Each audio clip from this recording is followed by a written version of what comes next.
So in today's video, we are going to do the chapter on Introduction to Child Development. And in this chapter, we will get deep insights into the criticality of early years and how the early years set the stage for later development.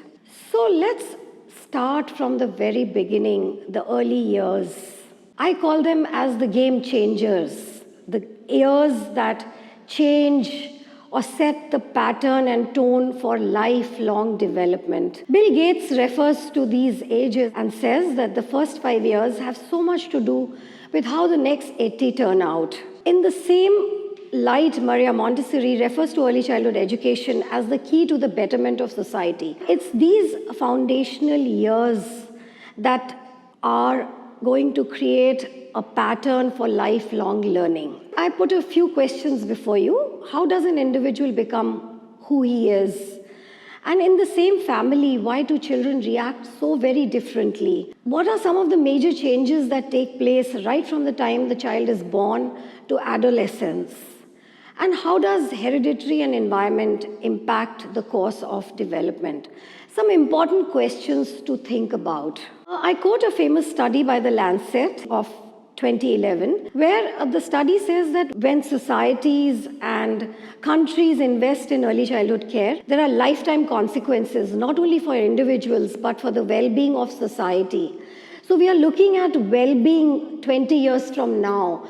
That means at the age of 6 months, when you invest in the young infant, he is going to give you benefit when he becomes 10 years. When you invest in 2 years, when you invest in toddlers, they will become better team players when they become 20 years. And when you invest in children who are in the age group of 3 to 5 years, when they have lots of things to explore, they will become great scientists or doctors or pilots, etc. So it's all about positive return to society. It's about investing in early years and for the well-being of individuals and societies 20 years from now. Child development is the study of qualitative and quantitative changes from birth to 18 years. When I say qualitative, I mean changes that improve the quality of life, the skills and the knowledge. And quantity is changes that are going to be measurable. So basically, child development is the study of change that occurs in children over time, and these changes follow a certain pattern. Changes can be qualitative and changes can be quantitative. There are multiple benefits of studying child development. It leads to a better understanding of children, their personalities, their mental makeup, and most importantly, their behavior.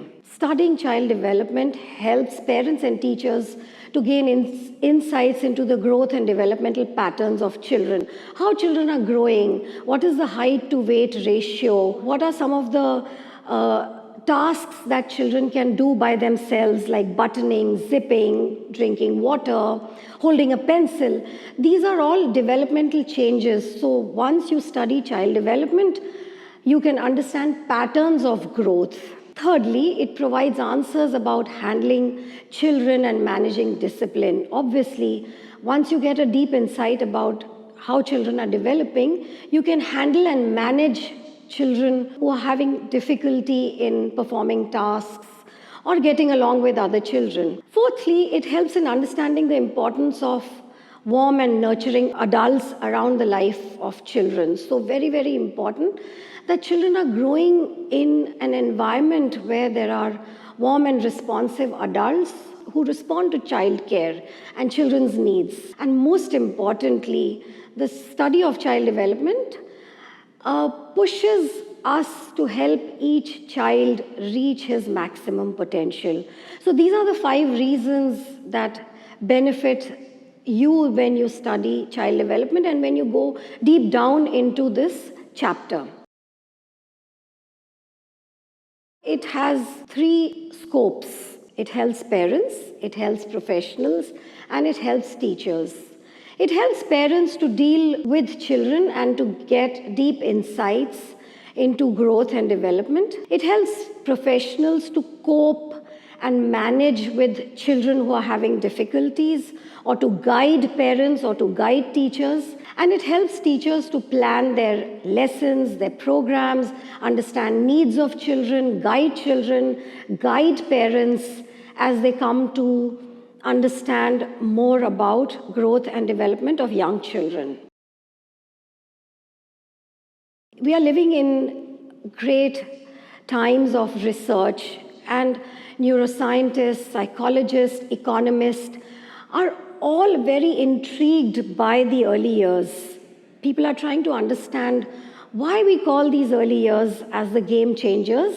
And I quote Dr. Jack Shonkoff, who says that the most important time is now. So basically what's happening is that the child's brain is unique and it is growing very, very rapidly in these years, that is 0 to 8. The brain is made up of brain cells, which I refer to as neurons. And at birth, the baby has all the neurons that he requires to function later as an adult. Just think of the baby's brain as a pot with lots and lots of wires inside. All the wires that are required to function as an adult are present, but they are not connected.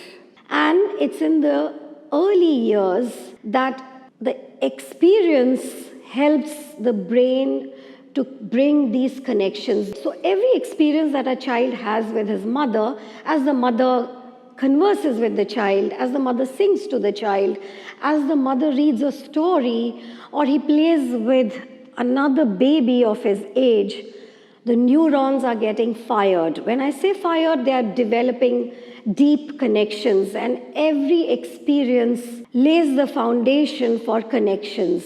And these brain connections help us to communicate, to move, to write, to read, and so on and so forth. We refer to these connections as synapses.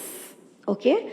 So as I said, that there is a pot in which there are wires, but the wires are not connected. So outside experience helps to build these connections. And these connections, the synapses, grow at a very fast rate in the early years. That's why the early years are so very significant, because the brain is very, very malleable, which means that it can be stretched, molded with experience. And if you look at this slide, you will realize that the synaptic connections are very dense around 2 years. I repeat that it's around 2 years that the neurons can connect very fast. So it's not that, at a later stage, at 10 years or at 12 years, the neurons won't work. They will work, but the efficiency of connection will not be as good or as fast as in the early years. So that's what makes early years very, very special, because the neurons are fired. The brain is like a sponge waiting to soak up all the experiences formed in a very, very rich and stimulating environment. So 2 things that are important. One is the presence of neurons, and the other is the presence of a stimulating environment, an environment where there are adults who respond to the needs of children, an environment where there are toys to play with, an environment where there are books, an environment where there are other friends and other children and teachers and neighbors. All this makes up a stimulating environment which helps the children to develop their brain connections. The environment is also made up of simple games, visits to parks, gardens, museums, conversations with other adults, lots of hands-on activities, but in the presence of adults who understand children and their needs. To end this session, remember that the brain is extremely plastic. When I say plastic, I mean that it is malleable, and it has the capacity to change and adapt as a result of experience. So it's important that adults, that is parents, teachers, supervisors, understand that we need to nurture children by understanding their needs and responding sensitively to help shape children's brain. I end today's session by recommending a favorite book of mine called Toto-chan, The Little Girl at the Window. If you want to understand children and their world and their perspective more, it's important that we read this book and share some of the findings.